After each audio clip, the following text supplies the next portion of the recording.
वहीम अस्सलाम वालेकुम। आप सबका आने का बहुत बहुत शुक्रिया।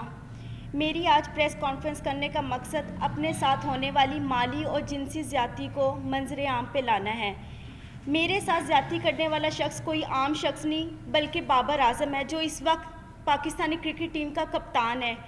मैं अपनी बात शुरू करने से पहले आपको बताती चलूँ कि बाबर आज़म से मेरा ताल्लुक़ आज कल से नहीं है। मेरे ताल्लुकात उससे उस वक्त से हैं जब वो क्रिकेट की दुनिया में उसका कोई ताल्लुक़ नहीं था और वो एक गरीब घराने से ताल्लुक़ रखता था।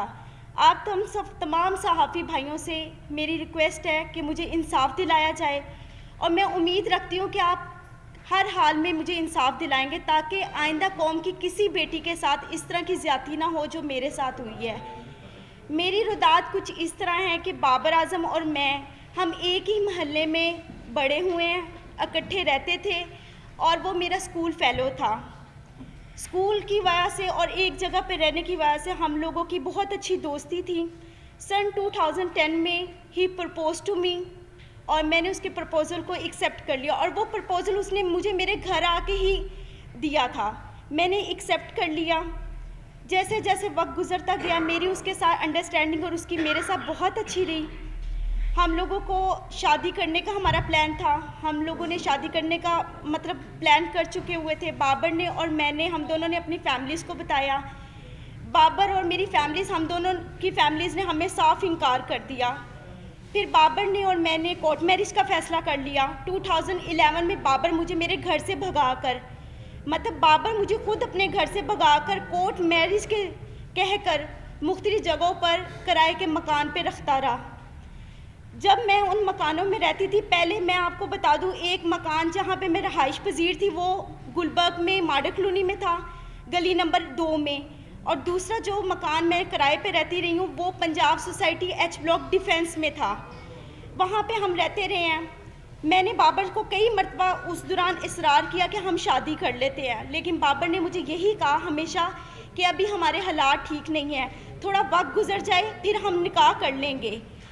हालात थे इस तरह के कि हम लोगों के कोई खाने पीने का कोई इस तरह नहीं था। मैं नौकरी करना शुरू होगी। बाबर ने मुझे बताया था कि वो क्रिकेट खेलना चाहता है और उसको क्रिकेट का बहुत शौक़ है और मैंने उसकी इस कोशिश में पूरी कोशिश की है। अपनी मेहनत हद से ज़्यादा मैंने उसके साथ अपनी मेहनत की है, उसके साथ मिलके। 2014 में ऐसे वक्त गुजरता गया है। 2014 में से पहले मेरा सैलून, मैंने नौकरी के साथ साथ सैलून बनाया। सैलून मेरा चलता रहा। सैलून से मेरी जितनी इनकम आती थी मैं सारी बाबर आज़म को देती थी। बाबर आज़म के खाना पीना, कपड़ा, रहाइश, क्रिकेट के जितने एक्सपेंसेस सब मैं अफोर्ड करती रही हूँ। जब वो आउट ऑफ सिटी जाता था वहाँ के जितने एक्सपेंस थे पीसीबी के अलावा वो भी मैं सब उसके अफोर्ड करती रही हूँ। 2014 में जैसे ही पाकिस्तानी टीम में उसका नाम आया, एकदम उसका रवैया थोड़ा समय से आस्ता आस्ता तब्दील होना शुरू हो गया था। मुझे नज़र भी आ रहा था, लेकिन मेरे हालात इस तरह के थे कि मैं अपने घर वापस नहीं जा सकती थी, क्योंकि बगावत मैंने भी की थी, बाबर ने भी की थी।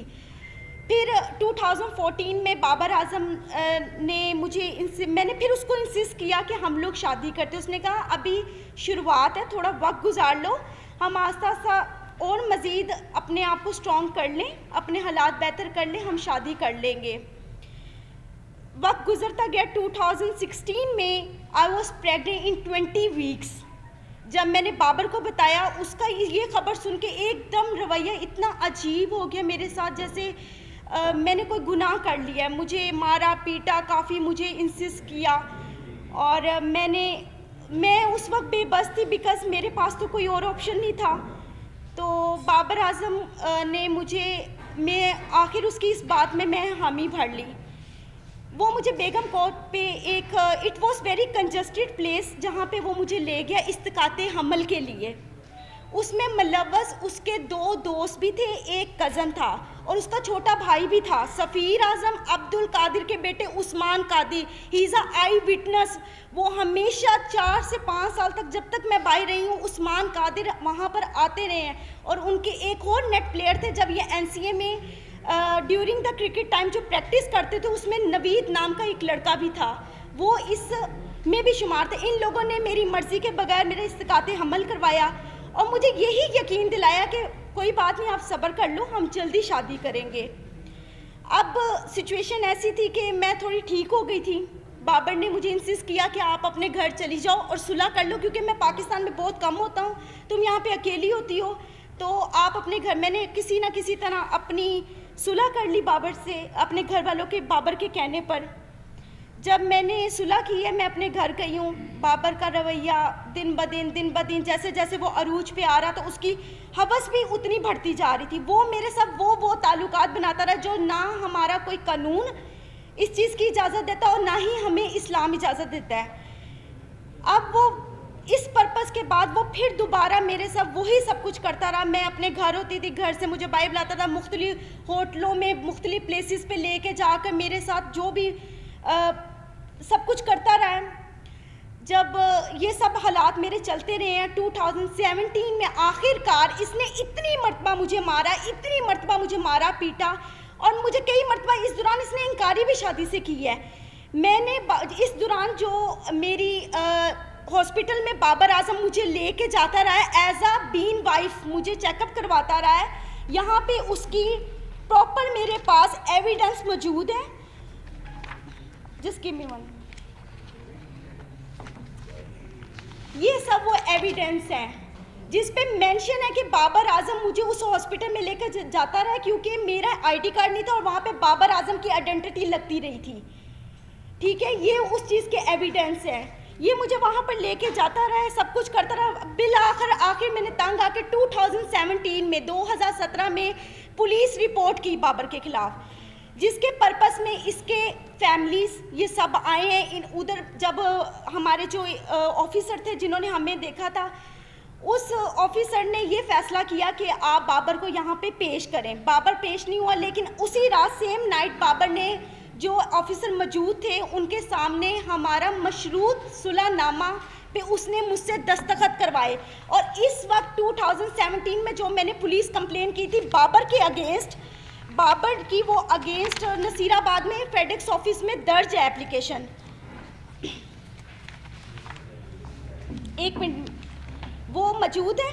और उसके बाद बाबर ने 2017 में बाहर के मुल्क किसी में जाना था खेलने के लिए।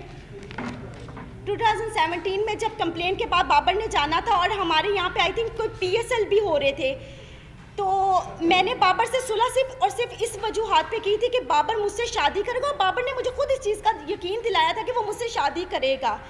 फिर आखिरकार 2017 में इसने सडनली अपना नंबर चेंज किया। वो नंबर भी इसका PCB में इसके ऑफिशियल रजिस्टर्ड है, और जो इसका इस वक्त मौजूद नंबर है वो भी इसका ऑफिशियल नंबर मेरे पास मौजूद है, जिससे मुझे ये कॉन्टेक्ट करता है, मुझे मैसेजेस करता था।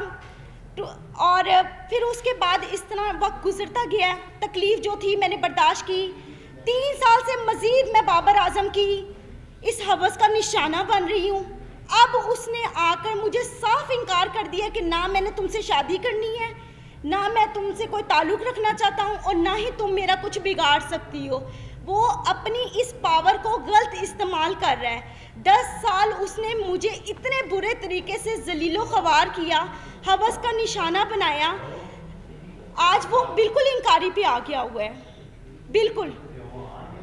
क्योंकि आज से 10 दिन पहले भी मैंने उसके खिलाफ पुलिस कंप्लेंट की, क्योंकि 20 नवंबर को जब इसने जाना था, उससे एक दिन पहले, मैं आपको लाइव उस चीज़ के सब सबूत दिखाती हूँ।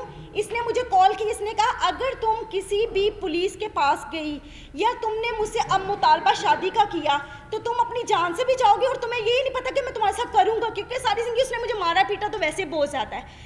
हद से ज़्यादा ज़्यादती के बाद आज मैं यहाँ पे इंसाफ लेने आई हूँ। जी अच्छा, ये आप ना पिछले 10 साल की अपनी और बाबर आजम की गलतकारियों की प्रेस कॉन्फ्रेंस कर रहे हैं जी, ठीक है ना?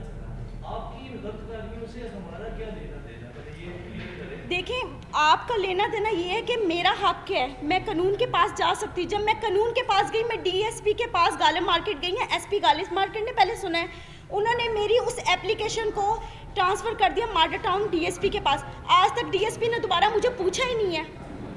बाबर आजम के पास मेरे तमाम वीडियोस, मेरी हर चीज़ उसके पास मौजूद है, हर चीज़ मौजूद है। सिर्फ वो अपनी पावर दिखाना चाहता है। जहाँ जहाँ पीसीबी ने जहाँ जहाँ इनको कमरे ठहरवाए पाकिस्तान के अंदर जब ये मैचेस खेलते थे, उसके साथ वाला हमेशा कमरा मेरा हुआ है, हमेशा। वो अभी भी अपने नंबरों से मुझे कॉल्स की हैं, उसने मुझे धमकियाँ दी हैं, डराने की, मारने की, ये सब मौजूद है।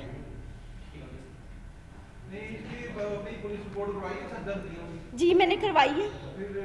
आप जो मेरा लीगल जो प्रोसेस चल रहा है वो आपको यही बता सकते हैं कि क्या लीगल अभी हम लोग एक्टिविटीज़ हमारी इसके खिलाफ हैं। जी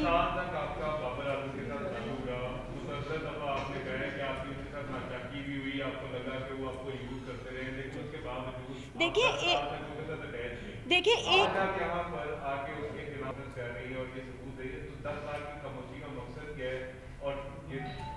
देखिए 10 साल से मैं खामोश तो नहीं थी, मैं तो 2017 में भी गई थी पुलिस के पास, और आपको मैंने वो आई थिंक बताया भी है कि वहाँ पे मेरी कंप्लेंट रजिस्टर थी। फिर भी मैंने सुलह इस बात पे की थी कि मेरे ख्याल में मुझे उससे मोहब्बत थी, हद से ज़्यादा मोहब्बत थी। देखिए बगैर कोई लालच के तो किसी के साथ इस तरह करता नहीं है, लालच नहीं था मुझे सिर्फ उससे मोहब्बत थी, और वो मोहब्बत मेरी यहाँ तक आज मैंने इसको स्ट्रगल करवाया है।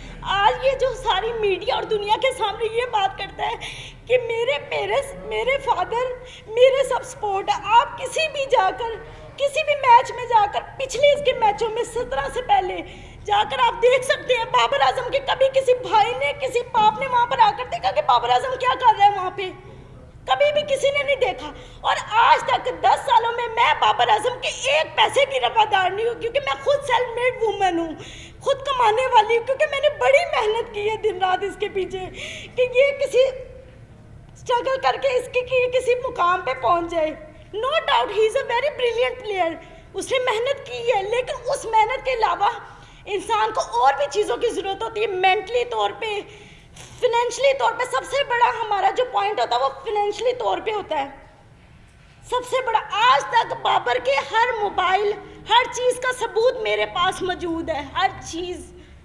कितने को फाइनेंशियली कितनी सपोर्ट की है अपने बाबर? सर 4 साल में आप सुबह से रात तक, अगर मैं ब्यूटी पार्लर में 30,000 रुपया अर्निंग कर रही हूँ, 40,000 रुपया अर्निंग कर रही हूँ, वो सिर्फ और सिर्फ बाबर आजम के ऊपर ही जा रही है।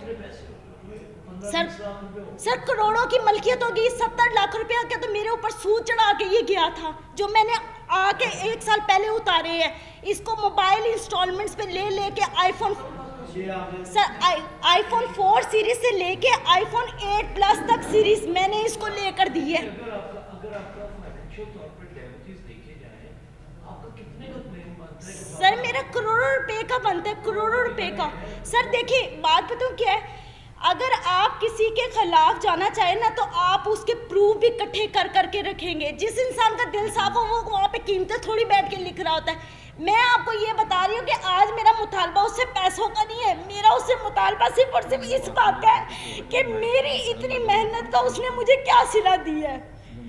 आज जी मैंने दे दी हुई है।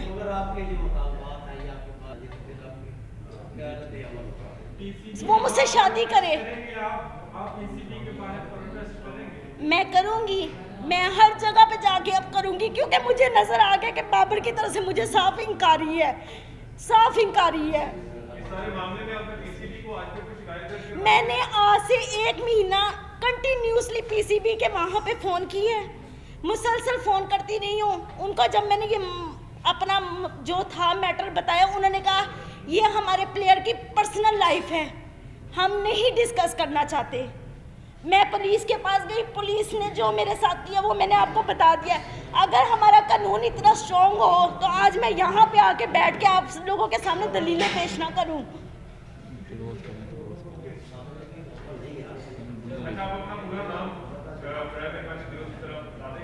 हामिजा जी, हामिजा हामिजा जी, हामिजा। आपकी जो अभी जो मामला हुआ, आपने कहा कि आपकी फैमिली के साथ आपकी सुलह होगी। आज आपकी फैमिली के मेंबरान के साथ ताल्लुकात कैसे हैं? क्या आज अपने आप भाई घर में रहती हैं, अपनी फैमिली के पास रहती हैं, या आज? जी मैं अपनी फैमिली के साथ रहती हूँ, मेरी फैमिली इस वक्त मुझे सपोर्ट कर रही है। और तब भी उन्होंने मुझे इंकारी की थी कि ये इस काबिल नहीं है, नहीं ये सब ठीक है, लेकिन अब वो उन्होंने मेरी बात को मानना ही था, क्योंकि मैं इतने सालों बाद घर गई हूँ।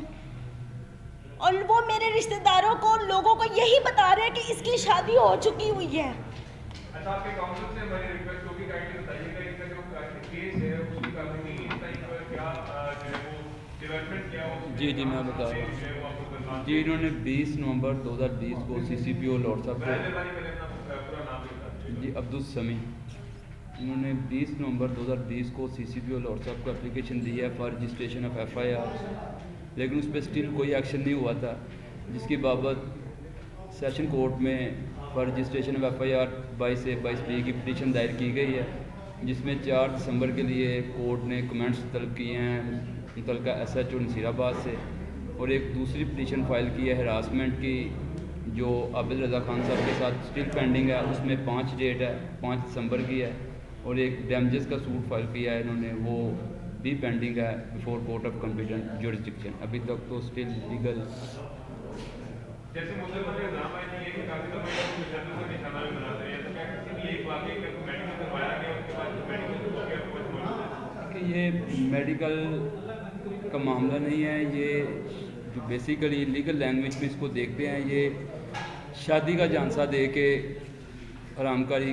कह लें, वो लफ्ज़ मैं यूज़ नहीं करना चाह रहा, मेरे बान जेब नहीं दे रही। मैं सवाल ये करना चाह रहा हूँ आपसे कि बहुत दफ़ा बाबर आजम ने इनको थप्पड़ मारे, इनके साथ इनके ऊपर तशद्दुद किया, वो इन्होंने आपने फरमाया जी। क्या एक दफ़ा भी किसी तशद्दुद के बाद आप पुलिस वाले के पास? जी मैं गई हूँ 2017 में, मैं गई हूँ 2017 में, मैंने पुलिस के पास जाके जी बताएं सर। जी अभी आपने बाकायदा शादी नहीं की? नहीं सर, शादी नहीं सर। ये सारा अफेयर का मामला है जी ठीक है, आपके साथ जो भी ज्यादती हुई जिस तरह से, अब वो एक स्टार है जी ठीक है।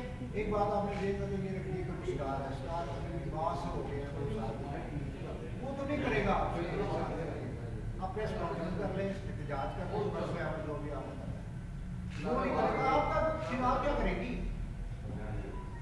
सर। मैं आपका आइंदा का लाया अमल क्या है अपनी लाइफ का? सर वो तो स्ट्रगल है ही है, जिस तरह ज़िंदगी गुजरी वो तो मैं गुजार रही हूँ, लेकिन इस वक्त मेरा सबसे मेन पॉइंट बाबर आजम को सज़ा दिलवाना है। वो मेरा हक है, वो मुझसे कोई नहीं छीन सकता, वो मेरा हक है। जो ये आज तक वो मेरे साथ करता, क्योंकि वो मुझे इस्तेमाल करता रहा है, सिर्फ और सिर्फ जहाँ से बाजी में मोहब्बत का कह के यहाँ तक आज मुझे लेकर आया है।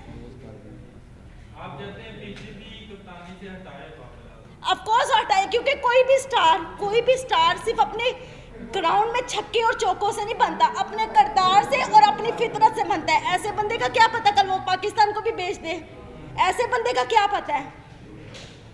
जिस इंसान की फितरत एक औरत को लेके ऐसी है, वो किसी भी चीज़ पे कुछ भी कर सकता है।